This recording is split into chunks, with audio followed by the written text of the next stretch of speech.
ഞാനും എൻ്റെ അനിയനും കൂടെ സബ്വേയിലേക്ക് വരുമ്പോ പരിചയമില്ലാത്ത ഒരാള് റോഡിന്റെ നടുക്കൂടെ പോവുമായിരുന്നു സാർ. എന്താടാ വഴിയുടെ നടുക്കൂടെ ഇറന്ന് നടക്കാൻ പറഞ്ഞപ്പോ ഞങ്ങളെ രണ്ടുപേരെയും ക്രൂരമായി മർദ്ദിച്ചു സാറേ. അനിയൻ ഇപ്പൊ സീരിയസ് ആയിട്ട് ഹോസ്പിറ്റലിലാ സാറേ. ഇവിടെ നോക്കടാ, നിനക്ക് എന്താ തോളിൽ വെച്ചോണ്ട് പോകാൻ പാടില്ലേ? നിന്റെ മുഖം ഒന്ന് കാണടാ.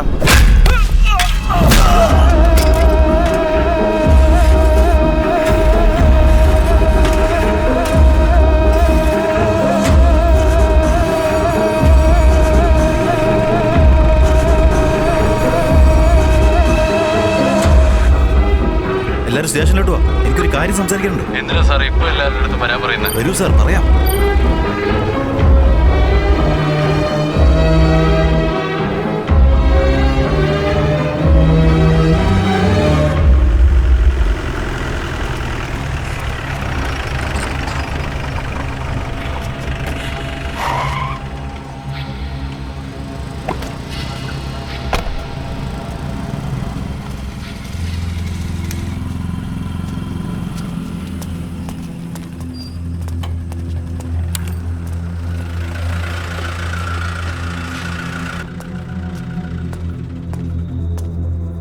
ഷൺമു സാറേ, എന്താ പ്രശ്നം?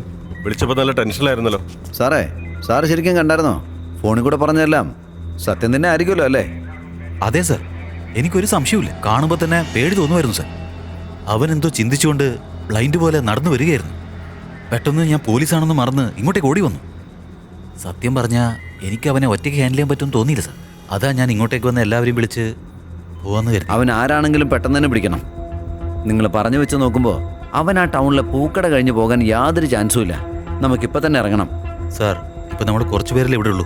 ബാക്കിയുള്ള പോലീസുകാരെല്ലാം PM-ന്റെ സെക്യൂരിറ്റിക്ക് വേണ്ടി ധർമ്മപുരിയിലേക്ക് പോയിരിക്കുക. ഇപ്പം നമ്മുടെ ഇൻചാർജ് ആയിരിക്കുന്നത് ACP അരവിന്ദ് സാറാണ് സാർ. അദ്ദേഹത്തോട് അനുവാദം ചോദിച്ചിട്ട് പോകാം സാർ. വേണ്ട സാറേ, നമുക്ക് തന്നെ നോക്കാന്നേ. ACP പേഴ്സണൽ കാര്യത്തിന് വേണ്ടി പോയിക്കോല്ലേ. നമുക്ക് പോവാം. Okay sir.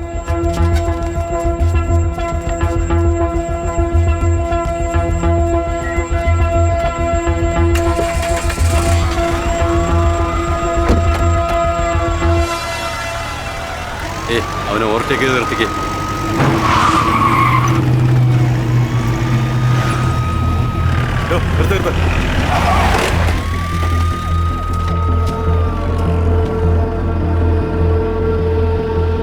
റെയിൻകോട്ടൊന്ന് മാറ്റിക്കേ.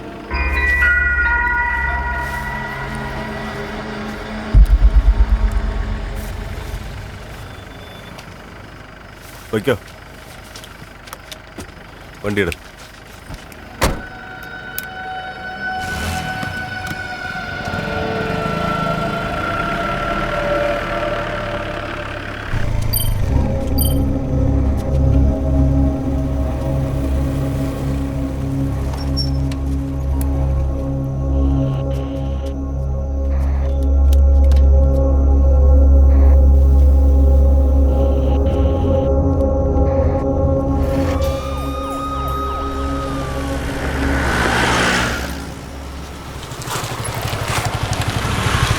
ഞങ്ങളുടെ റേഞ്ചിൽ വന്നാൽ എന്തായാലും പിടിക്കും സാർ. Okay sir. എല്ലാം ഓക്കെ അല്ലേ? ഓക്കെ. അല്ല സാർ, എത്ര വർഷമായി സാർ കോൺസ്റ്റബിളായിട്ട്? കുറേ ആയടാ, 17 വർഷം. ഏതെങ്കിലും ഒരു കേസ് തെളിയിച്ച് പ്രൊമോഷൻ വാങ്ങി SI ആയിക്കൂടെ സാർ? എനിക്ക് ആഗ്രഹമില്ലാഞ്ഞിട്ടാണോ? ഞാൻ അതിനു വേണ്ടി ശ്രമിക്കാഞ്ഞിട്ടൊന്നുമല്ല. നല്ലൊരു കേസ് കിട്ടണ്ടേ?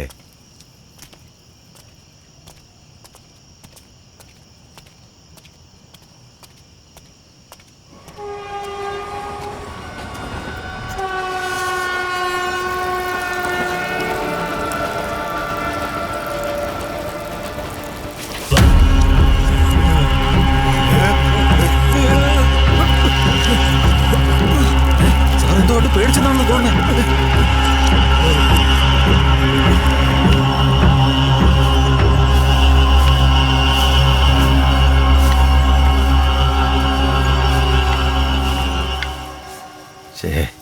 ഇതിപ്പോ നാട് മൊത്തം പാട്ടാക്കൂലോ.